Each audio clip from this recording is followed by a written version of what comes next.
So it really, avoiding disputes all comes down to your relationships with your owners and the committee. It is essential that you have good relationships with your committees. Again, all about doing a good job and those relationships with your owners. The amount of times that people can get themselves out of situations or breaches if you have a good relationship with your committee. If you don't, that's where you're going to come unstuck. Don't give your owners a reason to complain. So generally speaking, we don't find a lot of issues in terms of the letting side of the business. So it's really only if you're in breach of your obligations, the OFT might come out, you'll be in trouble. It's the caretaking side that's really the issue. You really have to understand what your duties are. So a lot of the agreements these days have schedules of duties, which I personally have always really liked because they're very clear about your daily, weekly, monthly, fortnightly, quarterly, whatever obligations that you need to do. You should make sure you have your own checklist so that you can go through the grounds and check off all of the different things there that you're required to do. If something is not specifically in your agreement, but you can see benefit in doing it, you should do it. For example, if your agreement doesn't say anything about the leaves on the walkway, but it looks really messy, why wouldn't you remove those leaves? It's the small things that are really important. If you have nuisance owners that constantly bombard you with things that you need to do, you need to work around how you can do it. I'll give you an example. It's not management rights related, but it's a receptionist that we once had at our work. Every time she was asked to do something, she would go through her employment contract to check whether this was one of her duties that she needed to do. How do you think that made everybody feel? Like she didn't want to be there. We couldn't ask her to do anything. She would find a way out of doing everything. How can you better manage that situation? You could say to your owners, yes, I understand. If it's something that's really difficult and you really don't think you should have to be doing it, you can say to them, look, I understand that, this is disappointing, but my agreement doesn't actually specify it, but I think it's a really valid point that you're raising, and it's something that we should speak to the committee about. And that's a way of getting around it, because you put that back onto your committee, to your body corporate, and then if they require something further to be done, it's something that you can negotiate. If it's something that's just inside your scope of duties, just do it. The amount of the goodwill that you're going to get from doing something that you don't have to do is going to far outweigh you saying no to somebody. Make sure you're seen to be working around the complex. And presentations are grounds. So this is something John said recently. In Australia, we're very house proud. We're very proud of our way our gardens are. Our dream is to have our house with our yard, with our little fence around it. We're very proud of that. First thing my dad says to me when he comes over is, hasn't your lawnmower man been yet? And I'm like, well, Dad, you could come over and do it for me. And, that's one thing that we're very proud about. And we've found that with a lot of our Asian clients, they don't understand that. So it's very important that you look at your complex from a different perspective. So when you go to a complex and you see that it looks a bit dishevelled and there's trees that are overgrown and the grass isn't nicely kept, you're instantly going to have your owners offside, because we like to see that what we have invested in, what we own, looks nice. Does that make sense to everybody? Yeah. Be seen to be working in the complex. We had one manager that said to us that he is outside walking around the complex doing little jobs at 6 o'clock every morning and is back inside by 8, and then he's back out at 4 o'clock and inside by 6. And it's all about perception.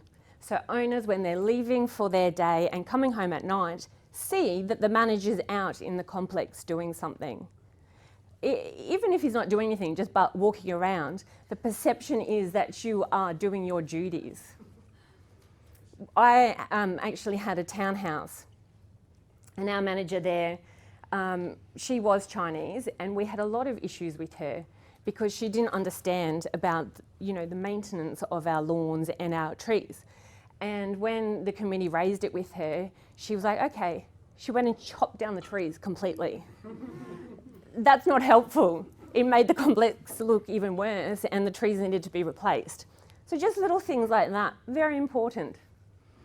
Have in place a reasonable, simple and easy to use procedure for handling complaints. Even if you have a little sign on your reception desk or somewhere that talks about how, if you're not satisfied with something, what you should do. Little things like that really make a difference. Again, fully understanding your duties, not just the obvious ones. If your agreement doesn't have a list of daily, weekly or monthly duties, you might like to think about what of those duties that are set out there can be done at those regular intervals. Because some of them you'll find that need to be done more frequently than others, even though it doesn't actually specify that. If you do your own checklist, you can say, if anybody ever questions you, you can say, well, this is what I actually do. And you can show, on this day I did X, X, X.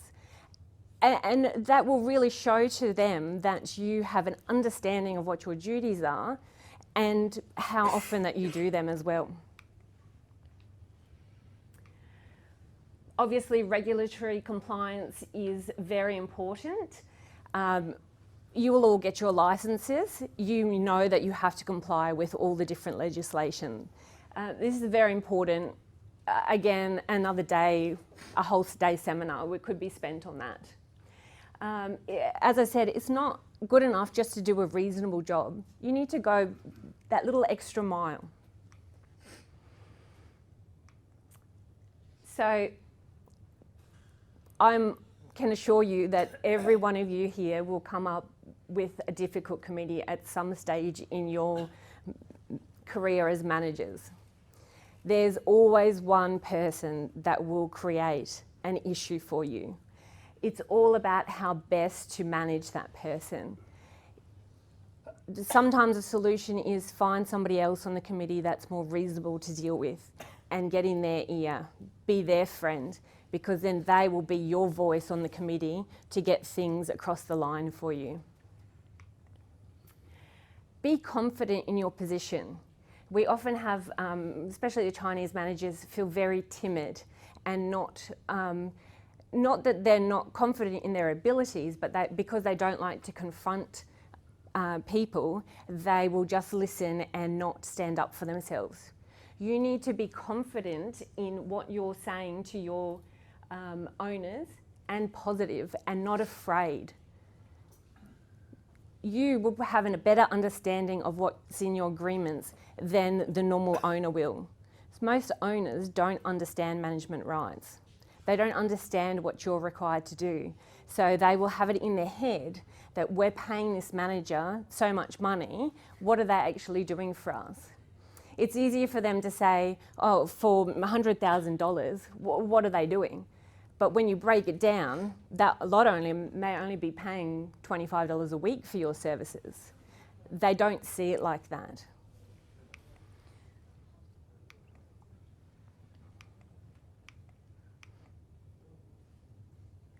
So if somebody does raise any issues with you, you really need to consider what it is that they're raising.